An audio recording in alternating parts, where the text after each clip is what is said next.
What I will recommend, though, is when you do have children, do not use your children as pawns for a discount code. Do not use your child for a free stroller, for some influencer thing. Your children are sacred. Protect them.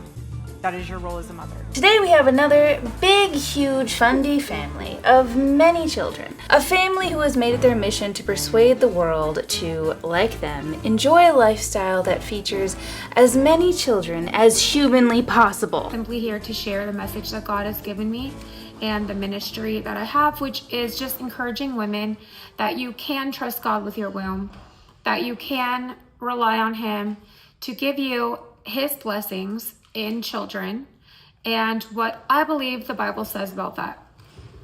People find that offensive, dangerous, disgusting, and disturbing, and I don't know why. Hey, if you're watching this video, I'm guessing you care about the welfare of children, both here and abroad. I hope that you will join Andrew and I in donating to the Palestinians Children Relief Fund. I will link that below. Karissa Collins and her husband Mandre have so far produced 11 children, each with a name that starts with A. Karissa has a reputation in the Reddit fundy, snark, uncensored forums as one of the more deranged pro-natalists. She professes doctors have warned her that she could die in childbirth, but states that she would gladly make that sacrifice. She seems to almost look forward to the possibility. This is a post from her Instagram in 2020.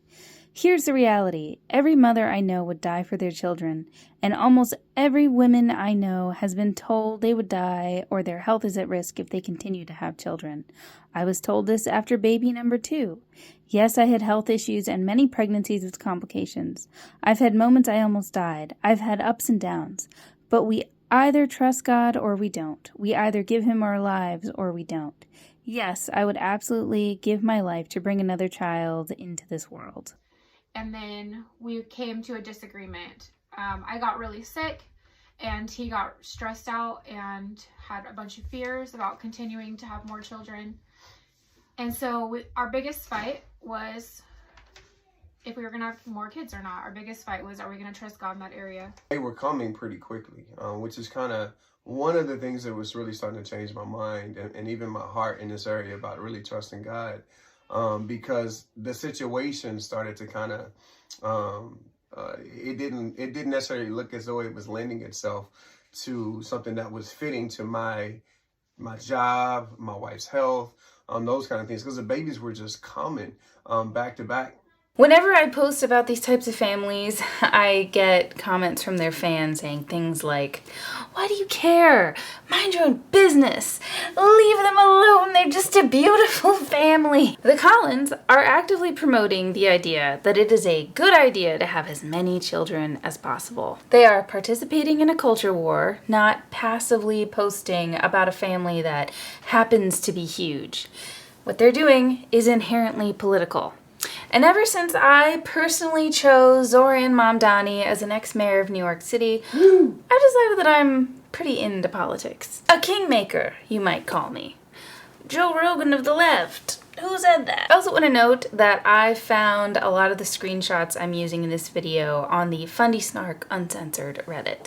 A lot of the posts I'm going to discuss no longer appear online since Karissa's Instagram account was deleted, according to her, when she had around 1.6 million followers. I also am not going to talk about every scandal and every rumor that dogs this family. Rachel Oates did a nearly 4-hour video on them, so go watch that if you'd like more details. I'll link it below. Mandre and Karissa met while attending Sterling College.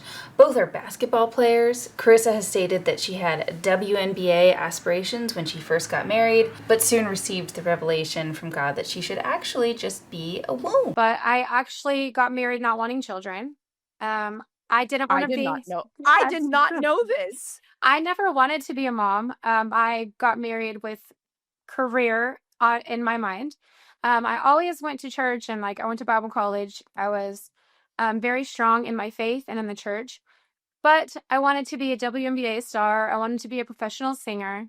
I had huge aspirations. Karissa and Mandre's marriage is very reminiscent of other Christian fundy couples that I've lampooned on this channel. very, marriage is suffering. Marriage forges you in a lake of fire, but it makes you stronger in the end. Who is most sensitive? You. I don't know about that. What? I don't know about that. Explain it. Explain to the people. I know it ain't no audience, but I'm sure this gonna go somewhere. Pretty sensitive. So what? You can't just say that. You gotta back it up. You're sensitive. Like you just said why we shouldn't sit close to each other because we're not close to each other. Ooh. You're pretty sensitive. It's a difference between sensitive and facts. Whatever. So the fact that you were sensitive about my answer means that you didn't like the truth that I gave. No. But it's okay. Okay. But the answer is Karissa. Mandre played basketball professionally. Karissa says that he played for the Harlem Globetrotters. I've seen Redditors dispute that fact, saying that he actually played for the New York Nationals, the fake team that plays against the Harlem Globetrotters. If you don't know, the Harlem Globetrotters are stunt basketball players that put on choreographed basketball performance art. Dubious globetrotting claims aside, Mandre still markets his basketball talents with his children's Christian basketball program called Kingdom Hoops.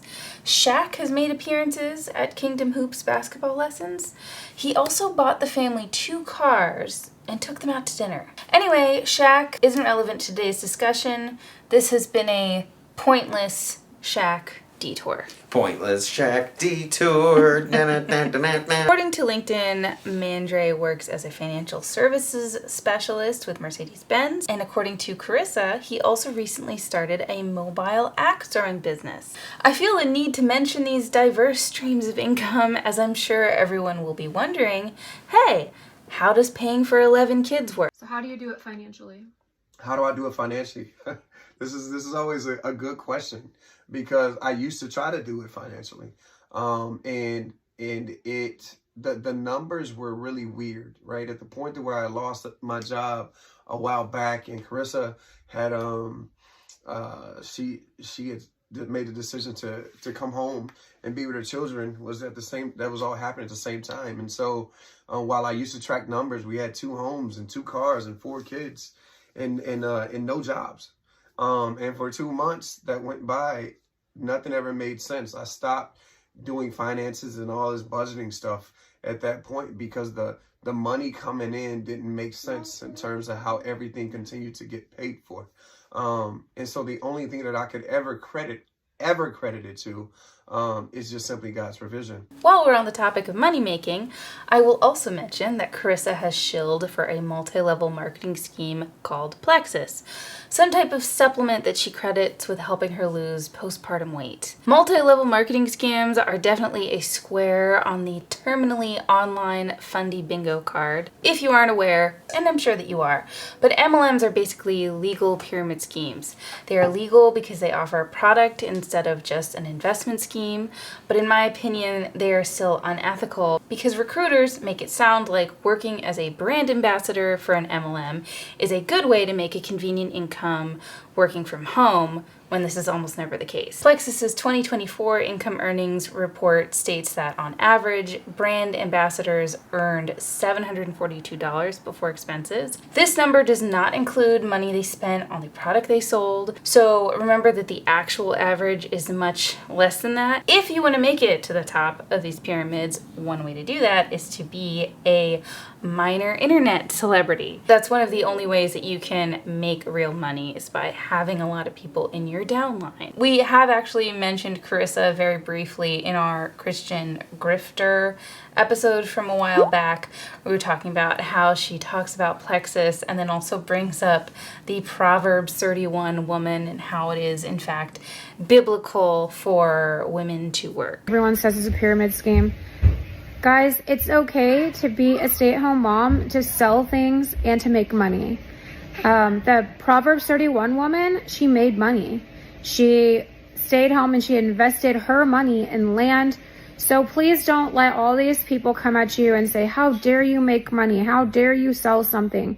It is not unbiblical for a woman to make money. Because all of these fundy gals will tell you like, oh, be feminine, be submissive, be at home, be with your kids. But then they all also have these side hustles. And it's like, oh, I thought I was supposed to be feminine at home, but here I am, but here you are, obviously trying to earn an income. Isn't that what your husband's for?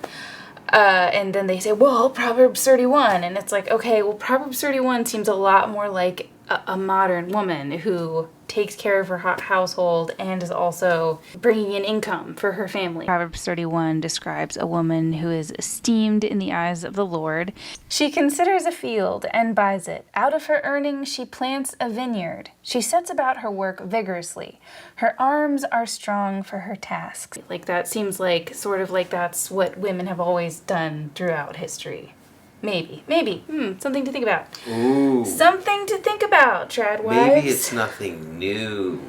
Maybe it's nothing. Maybe people needing money to survive isn't new. There's nothing new under the sun, to quote the Bible. Ever hear of it? But who cares about money, you money-grubbing Scrooge? The Collins would have you follow Charlie Kirk's directive to have more kids than you can afford. That's a real Charlie Kirk quote. I keep hearing similar refrains from right-wingers. Don't think about how much kids cost when you plan the size of your family. Just have the kid. Everything else will fall into place with God's help. I think that this is because this is easier than actually addressing the cost of living crisis and inflation. Conservative pundits would have you believe Americans are having fewer children because of feminism and other ideologies that they don't like. I would argue that people are having fewer or no children for largely economic reasons. But when you start talking about making life with kids more affordable by, say, subsidizing childcare or offering longer maternity leave, you run the risk of sounding like a socialist. Yuck! So instead they're going with, no think, just baby. Last piece of advice for young people, get married. Yeah, get married and have a ton of kids. I mean, get married when you're too young, have more kids than you can afford, take a job you're not qualified for, live boldly, stop getting high. And if you don't want children, well, you probably will. And if you don't, you're either deluded or immature. And you might say, well, no, the planet has too many people on it. It's like, yeah, whatever. Good luck with that. I understand, like, nothing will make you happier than having kids. You will absolutely be happier if you have kids. There is this rumor going around that young people shouldn't start a family until they're financially set. And I'm curious what you have to say about that. I'm not sure that anybody is financially set to have a kid, let alone many kids. I mean, like, we're lucky. We're doing well now, so, we can afford more kids. But when we first started having kids, kids are expensive. Kids are a time suck. I mean, they're very difficult. I mean, this notion that you have the luxury of that as if the clock isn't ticking is very silly. The clock not ticking thing has become so big in our culture. And it's particularly true for women. I mean, men don't have that biological clock ticking, but if a woman waits until she's 35 years old and financially set and a partner to law firm, that doesn't leave you a huge space to shoot for. Look, we've all had moments of no think, just baby, but... Isn't Turning Point an MLM? What? Sure, let's start that rumor. Yeah, like all they do is collect money and it all goes up to Erica now, so... All they do is collect other people's husbands. Oh. In spite of their viral internet presence, the Collins don't see the hypocrisy of emphasizing sheltering their children, particularly from the evils of public school. Karissa has posted ad nauseum about children being exposed to too much information about sex too soon, but has no problem posting extremely creepy reels about her and Mandre's very active sex life. Karissa Collins is probably the worst example of a lazy, possibly negligent homeschooling mom that we've covered on this channel. The question naturally arises, how can you possibly adequately attend to the scholastic needs of this many children? Karissa is very clear in this Instagram Q&A, thank you Fundy Snark Uncensored, that she simply doesn't. As I mentioned in our American Family Road Trip video, I was homeschooled, and I know there are a lot of options for homeschool families, including co-ops, where parents share teaching duties and create little homeschooling classrooms, all working from the same curriculum, and there are also a ton of online options. Karissa has specifically stated that she does not do any of these, citing either the expense of certain programs or the fact that certain curriculums simply placed too many demands on her time. So instead they opt for the Gather Round program, which she claims takes them Just a couple hours a day. Just like the American family road trip people. It's just like, so you have way, way more kids than the average family, and your school day takes way, way less than other people's school. It's amazing how efficient you get when you don't care at all about whether or not your children are literate. I just checked out the Gather Round homeschool curriculum website, and the website states that it does not include math. Their curriculum simply doesn't have any math. And this is all Karissa says that she uses, so just skipping math, I guess. Okay, the first review that pops up on the website says, "This is all I use. Gather Round is perfect for a lazy, non-creative mom like me. Open and go simplicity mixed with deep thinking and beauty rooted in truth." Karissa read this and was like, "Lazy mom? That's me." Speaking of American Family Road Trip, I've noticed them commenting on Karissa Collins's Instagram. And as I've been looking into mega family influencers, I've seen a lot of them interact with each other, and they seem to be feeding into their delusions that turning your family into a fundamentalist cult is simply just what works for some families. Having read quite a few of her Instagram posts and her blog, Karissa does not demonstrate a strong command of grammar or syntax. It's hard to imagine her leading a classroom, and I think Karissa shares my doubts, and she's made posts indicating that she's not super engaged with her kids' lesson. Hi there. Is there a project you're working on? I know more than you. All right. Karissa has also stated that she sleeps fairly late in the morning, and that sometimes she'll wake up and the kids will have done all the homeschooling by themselves. How convenient. Listen to this. My girl Karissa says that she needs 10 hours of sleep per night. Oh, that sounds nice. And I understand, like, different people have different sleep needs. Some, like, it's more common for women to need more sleep. Fine, whatever. But no matter how much sleep you need, that's not always the sleep you get when you have little kids, especially when you have that many little kids. Like, somebody's getting up, somebody's sick, somebody's hungry, somebody's thirsty, somebody wakes up earlier than usual. I don't understand how you can have that many kids in your house and sleep 10 hours. Like, just the noise alone. I don't know how you would sleep. All day long. You sleep, baby. No, I'll sleep the longest and the most. I But might you fall fall asleep. first. We go to bed and you're. Yes. Yeah. You're That's not because eating that's any more because you snacks, still buddy. hibernating, and I've already made dinner. Who's a better driver? What time do you get out of bed, baby? 11. No, noon. No, 1. 12:30. It keeps moving. You sure did play dead when I opened that door. Well, I fell asleep a little bit. You'll go from this to this, and you want to go back to this question: who falls asleep the fastest? You be faking it, man. I don't fake it. It depends. You pick and choose when you want to fake it, though. No, I don't. Yeah, it is. Speaking of parentification, I found this TikTok where Karissa is testing her children to see who will pick up the dirty diaper that one of her children pulled off themselves and left on the floor. So I walked in the pantry today, and Anna had taken her diaper off, and it was just sitting on the floor of the pantry. And I watched as child after child after child went in there and got breakfast, but didn't pick up the diaper that was sitting on the floor. So I taped $10 to the bottom of a diaper. I'm going to put this somewhere everyone goes and see if somebody takes the initiative to put the trash in the trash and get $10. So let's go see what happens. Sweetie, that's what mommies do. Is your daughter the mommy? No, you're the mommy. It's the mommy's job. I want to be Miss Rachel. You're for Miss Racheling negligent- her. Yeah, I was just going to say. I want to be Miss Rachel for negligent parents. In her Instagram bio, Karissa Collins describes herself as a follower of Yahuwah. You know you're in super fundy territory when they start throwing around what may be Hebrew. I don't actually know. I'm not sure what flavor of fundamentalist Karissa is exactly. She stated that they are non-denominational and started a home church in 2020. It wasn't enough to homeschool.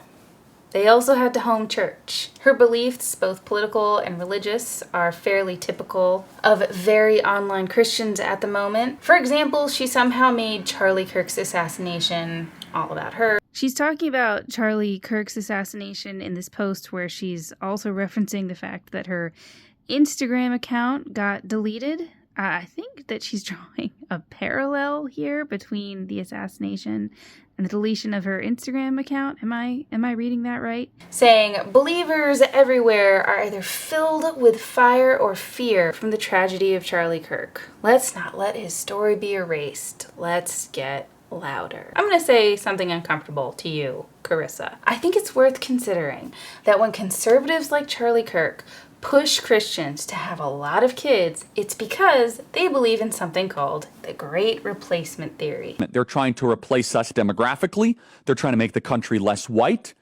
They're trying to make the country more like the third world, the dumping ground of the planet. And they're very explicit that they want white families to have more kids. Karissa has stated that before she met Mandre, she had a love of hip-hop and dark skin.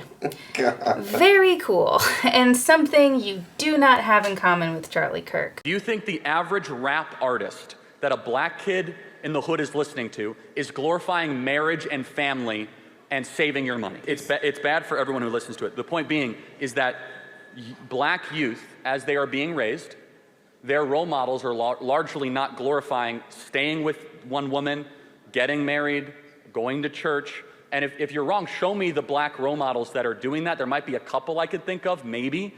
But if it's about culture, you're right. The internal black culture has collapsed the last 60 years. Her views are predictably very anti-gay, very anti-anything LGBTQ.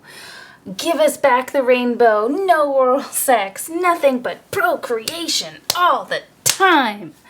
She is nothing if not focused. Do you know sodomy is still illegal in Kansas? Is that why you left? That's why I had to get out of there. I gotcha. Oh, yeah. Now I want to talk about some of the bizarre medical situations that Karissa has posted about. But before I do that, I have to point out that I will be referring to Karissa's accounts of various events, and she cannot be trusted. She is the most unreliable narrator. She has claimed in the past that she has multiple sclerosis, but then was cured by God.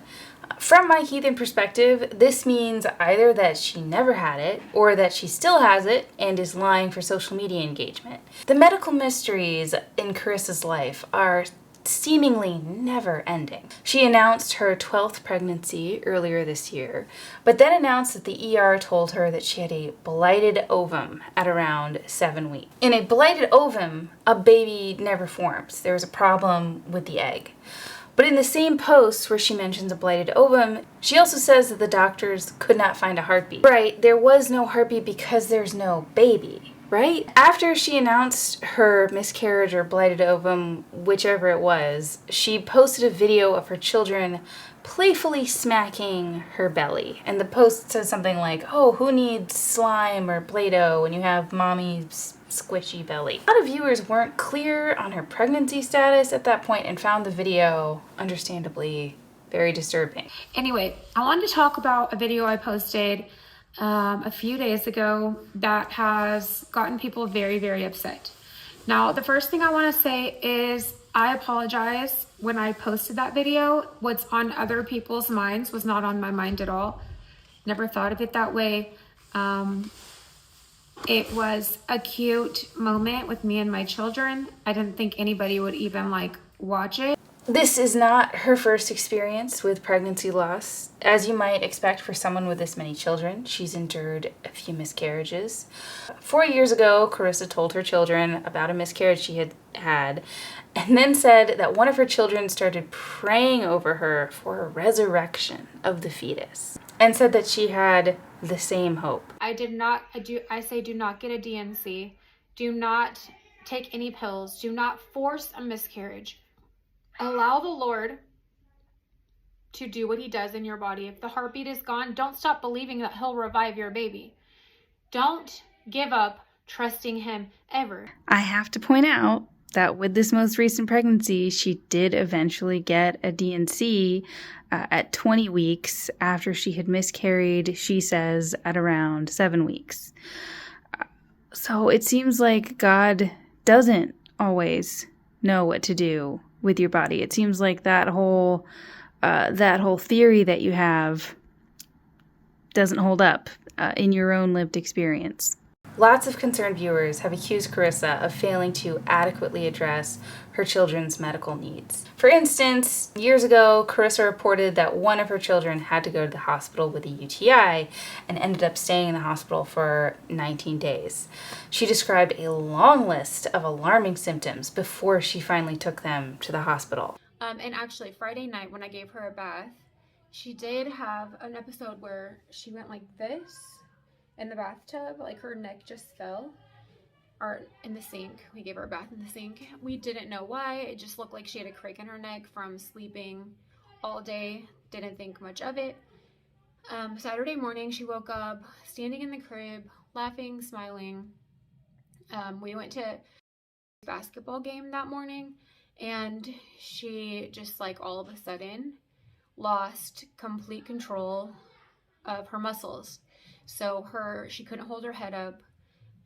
She wouldn't lift her legs. She, like her face drooped. She had no facial expressions. It was just really scary. So we went to eat lunch, and she just looked really, really bad. So I ended up not eating, and I took her straight to urgent care. Urgent care said take her straight to the emergency room. After they returned from the hospital, Karissa stated that the same child fell ill again. Instead of rushing them to the doctor, she and her family scream prayed over them, and they miraculously recovered. Rachel Oates, I know, points this out in her video on Karissa Collins, that this seems to eerily echo an episode that she wrote about in her old blog, Baby Boots and Boo Boo. In a blog from 2009 entitled, How Can I Be a Mother?, Karissa recalled an incident when her dog fell suddenly ill. Sickeningly, she discovered that the dog had been eating rotting, maggot-infested food. The food had been left there while the couple had gone on vacation. This is from her blog. I'm not editing her writing. It's terrible and we can all just live with it. Like, I want you to see how bad it is. Well, apparently that food was no good and had molded while we were gone. So I stand there throwing up and very upset because if she dies, I am the one that killed her because I was too lazy to clean her food bowl. I felt horrible. How could I possibly almost be a mother if I'd almost killed my one and only baby? This is while she was pregnant with her first baby.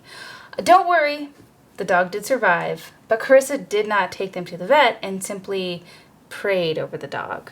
Karissa Collins has spoken on several occasions about hearing the voice of God, fueling online speculation that she may suffer from religious psychosis. This is such an interesting area of psychology to me, because all religious people say things that are not grounded in reality, like God convicted me, God told me, blah, blah, blah, and we don't typically think of those people as being mentally ill. You just say, well, they're religious. But eventually, there's a consensus that at some point, if you think enough that God is talking to you, suddenly it becomes insanity. And I don't think that anyone is clear at what that point is. We all just kind of know it when we see it. I guess, yeah, when it kind of takes over your life and stuff.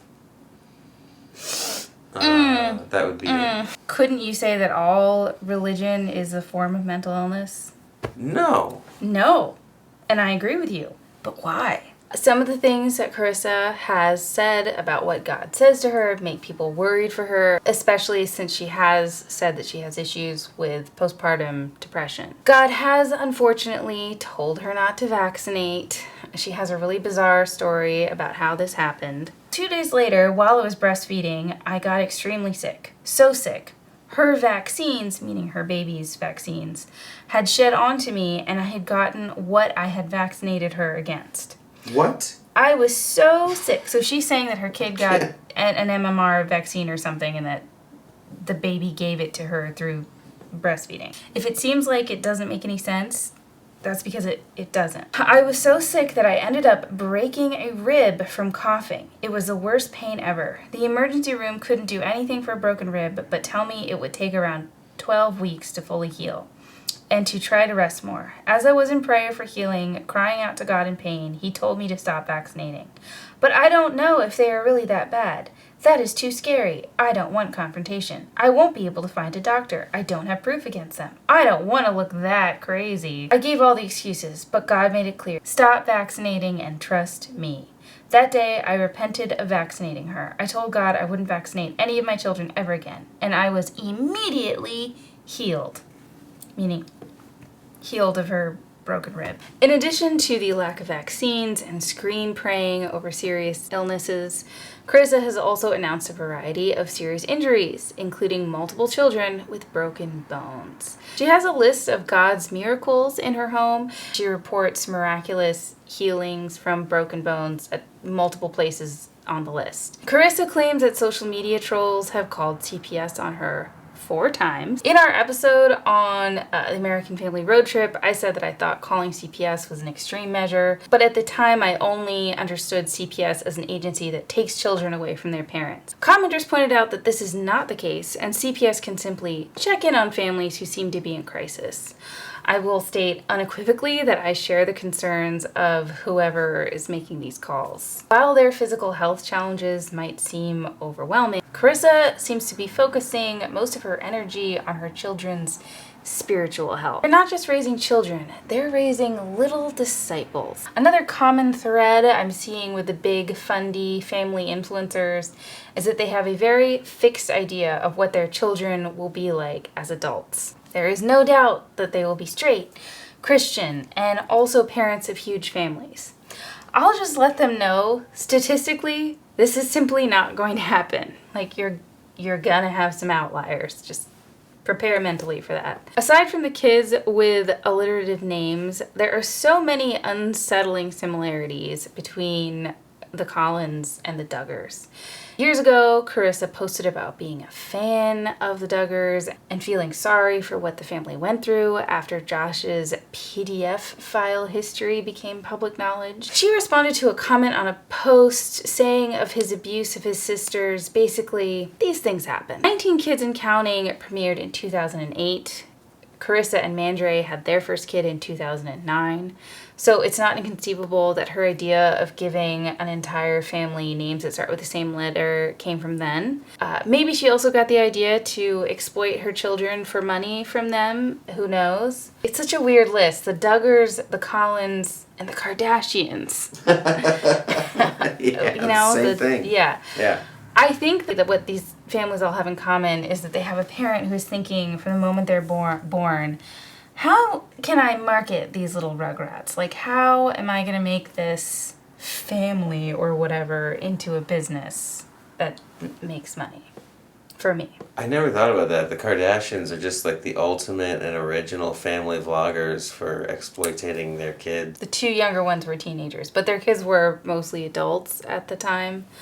But yeah, Kim's sex tape, everyone knows that the mom orchestrated that. I see in Karissa a woman who is at war with herself. She constantly posts about fasting, even while pregnant. It's the season of fasting. So let's talk about fasting. What is a biblical fast? When you look it up in the Bible, every time they fasted, they didn't eat and they didn't drink. So what should our fasting look like? When you're fasting, if you want to do it biblically, and if you want to do it 100% for God, you're going to want to not eat and not drink anything at all, nothing in the mouth. Every time you feel hungry, make sure you are saturating and eating the Word of God. And frets endlessly about pregnancy weight gain. Imagine being so distressed about such a normal part of pregnancy when being pregnant is your whole thing. Suspect always thinks she looks fat. Sure do. Her family's endless health problems and her own postpartum depression are just par for the course. The real danger is from the outside, in the big, bad world. Karissa has also stated that she has had an offer for a reality show, but that it didn't pan out because her family is unabashedly Christian, so it would never air because of cancel culture. Karissa, I want to make sure you know that they didn't cancel the Duggars for being unabashedly Christian. TLC canceled 19 Kids and Counting because the allegations of Josh abusing his sisters came to light, but they still tried to put the Duggars on TV with a new spin-off called Counting On, and then they canceled that after advertisers pulled out once Josh Duggar was charged with incredibly sinister criminal charges. So sinister that I can't bring them up on YouTube. Basically, one of the worst things that you can be charged with. Ooh. Again, the Duggars, the Collins, these are people who profess to be hand-wringingly worried about children being groomed in public schools, but not in their own homes, by their own brother. It never ceases to amaze me how dangerous your world can become when you focus so intensely on protecting your own strange dogma that the rest of the world has to stay far away. The more we cover these big family fundy influencers, the more they're all the same. Like, it's creepy how many similarities that there are among all of them. Like, wow, you all had the same thought at the same time. Like, have as many kids as possible, join an MLM, maybe live in a van, and yeah, make money by just posting the same basically short video of our kids over and over. These are the people who are like, modern society, I just can't believe what modern society, it's like you are the weird thing about modern society. You. Yeah. That's all I have on the Collins. What did you think of all these horrors that I've revealed to you today? Just more and more. More of the same, right? More and more am I convinced that we have a lot of children and it's the right number. 2 is a lot, I will say, as a mother of 2. And in mammals, shouldn't it be like the number of breasts can kind of dictate the number of potential offspring? Like a pig can have 8 because of the teats. Because of the teats. But follow Andrew for more teat math. I'm sorry for using the word teat. Also, if you're interested in seeing more content for us, you can join our channel or become a member of our Patreon. Thanks again for watching, and we'll see you next time. Goodbye. Rolling again. I had to put my sweater back on for continuity. No, you don't. Filmmaking. Oh my god. Cinema. What? Okay. But you have to zip it all the way up because otherwise it's still This is torture. I'm being tortured for my art. I'm getting a lot of, BTS non-tent. It's like content, but not. People hate this.